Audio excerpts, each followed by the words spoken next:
Vote গণনার ক্ষেত্রে কোথাও কোথাও এজেন্টকে ফোর্স করে বের করা হয়েছে, আবার যারা ছিলেন নিষ্ক্রিয় করা হয়েছে, কমপ্লেন দিলে হুমকি দেওয়া হয়েছে, এই ধরনের কমপ্লেনও আছে। অর্থাৎ সুষ্ঠু গণনার যেই সুস্থ পরিবেশ দরকার সেটা কোথাও কোথাও ব্যাহত হয়েছে, এটা ছিল না। ফলে ইলেকশন ভোট গণনার মধ্যে যদি ত্রুটি থেকে যায় ফলাফলে তার প্রভাব পড়বে, এটাই স্বাভাবিক। রেজাল্ট শিটেও দেখা গেছে গসামাজা, কাটাছিটা, ওভার রাইটিং, এবং অনেক জায়গায় যে অরিজিনাল এজেন্ট ছিলেন প্রার্থীর তার স্বাক্ষর নেওয়া হয়নি রেজাল্ট শিটে। যেমন ঢাকা 6 মনে হয় আব্দুল মান্নান 6 আসনে রেজাল্ট শিট লেখা হয়েছে পেন্সিল, সেখানে আমাদের প্রার্থী ছিলেন দাঁড়িপাল্লার ডক্টর আব্দুল মান্নান। রেজাল্ট শিটটা আমাকে দেখিয়েছে, কালকে আমি দেখেছি।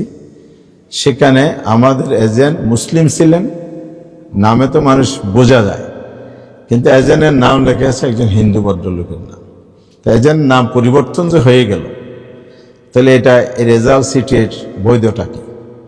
সে রেজাল্ট শিটে তো আমাদের প্রার্থীর স্বাক্ষর নাই, অন্য একটা স্বাক্ষর লিখে দেওয়া হয়েছে। এরকম ত্রুটিপূর্ণ রেজাল্ট শিটও আমাদের কাছে আছে। এই বিষয়গুলো সহ ইলেকশন প্রক্রিয়ার মধ্যে যে ভোট গণনা ফলাফল প্রকাশে ত্রুটি হয়েছে, এগুলো নিয়ে আমরা আজকে কথা বলেছি। পার্টিকুলারলি 32টি আসন চিহ্নিত করা হয়েছে স্বল্প ভোটের ব্যবধানে, এখানে আমাদেরকে হারিয়ে দেওয়া হয়েছে, এটা আমাদের প্রার্থীদের বক্তব্য। সেখানে আল্লামা মামুনুল হক সাহেব বাংলাদেশ খেলাফত মজলিসের যিনি প্রধান, জামায়াত ইসলামী সেক্রেটারি জানান অধ্যাপক মিয়া গোলাম পরোয়ার আসন, ঢাকা 8 আসনের নাসিরউদ্দিন পাটোয়ারি, এই নামগুলো আপনারা জানেন, চিনেন, এই জন্য এগুলো বললাম। এই জন্য এই ধরনের আরও অনেকেই যেগুলো আমরা তালিকা জমা দিয়েছি, কমিশনের কাছে বলেছি এগুলো রিকাউন্টিং করা হোক, পুনর্গণনা করা হোক। এই চট্টগ্রাম 14 কর্নেল অলি সাহেবের ছেলে ওমর ফারুক সাহেব, উনি এখানে উপস্থিত আছেন। ওনার অনেকগুলো এভিডেন্স উনি কমিশনকে শো করেছেন, উনি কি করেছেন, কি কমপ্লেন ছিল। এরপরে প্রার্থী ব্যালেট করার ক্ষেত্রে ঋণ খেলাফিদেরকে বৈধতা দেওয়া হয়েছে, দ্বৈত নাগরিকত্ব বৈধতা দেওয়া হয়েছে। এই বিষয়গুলো হলো মেজর বিষয় হিসেবে আমরা পেশ করেছি।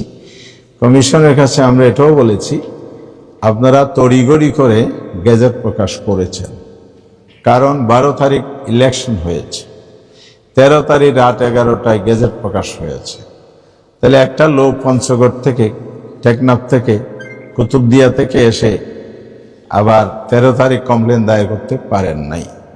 তার 14 তারিখ হলে তিনি পারতেন। তার মধ্যে ওমর ফারুক সাহেব একজন, তিনি ওখানে জিজ্ঞেস করেছেন, বলে যে এখানে না, অর্থাৎ উপজেলায়। তার জেলায় গেছেন, রিটার্নিং অফিসার কাছে, বলে যে এখানে না। আবার উনি দৌড়ে আসছেন ইলেকশন কমিশনে, এখানে আসার পরও বলে যে গেজেট হয়ে যাওয়ার কারণে সুযোগ নাই। এই যে বিষয়গুলো তড়িঘড়ি করে করা হয়েছে, অথচ 13 তারিখ সকালেই আমাদের ডেলিগেশন আসছিল, এনসিপির ডেলিগেশন আসছিল, তারা বলেছে আপনারা গেজেট প্রকাশ করবেন না, আমাদের এই কমপ্লেনগুলো আছে, পুনর্গণনা, বিশেষ করে এই কয়টি আসন স্থগিত রেখেই পুনর্গণনার মধ্য দিয়ে স্বচ্ছতার সাথে আপনারা রেজাল্টটা দেন, তারপরে গেজেট দেন। এখন প্রশ্ন তৈরি হচ্ছে, তড়িঘড়ি করার কারণ কি এটাই যে কমপ্লেনগুলো আসছে, সুতরাং এগুলো তাড়াতাড়ি করে ফেললে বেঁচে যায়? আমি জানি না, ওনাদের নিয়ত ভালো, ওনারা বলছেন আমরা স্বচ্ছতার সাথে করেছেন, সবই শুনেছি, কিন্তু আমরাও বলছি যে আমাদের কমপ্লেন আমরা দিয়ে গেলাম, আইনের দরজা খোলা আছে, ওনারাও বলেছেন, আমরাও আইনের প্রক্রিয়ার মধ্যে যাব। কিন্তু এখানে আমাদের রাইটটা যে ক্ষুণ্ণ করা হলো, এটা নিয়ে আমাদের প্রশ্ন রয়ে গেলে এই কথা আমরা বলেছি।